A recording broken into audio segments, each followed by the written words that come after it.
கரகத்தை தலையில வைத்தா கீழே விழுகக்கூடாது. யாரும் பிடிக்காத, நீ பிடிச்சாதான் கீழே விழுகும். கரகத்தை தலையில வச்சா தெய்வம் கீழே விழுகாது. விடுமா, விடு.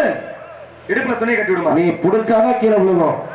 இடுப்புல துணியை கட்டி விடுமா. அந்த சாலை எடுத்து குறுக்க மாற அப்படி கட்ட, அப்படி இடுப்புல கட்ட முடியா? எந்த பூதி கழுத்தோடு மட்டும் கட்டாத, கழுத்தோட கட்டாத, இடுப்புல கட்டி விடுமா. ஏன்னா ஜோர கேட்டுட்டு முடியா? சாமியார் பார்த்து யாரும் சிரிக்க கூடாது, கேலி கிண்டல் பண்ணக்கூடாது.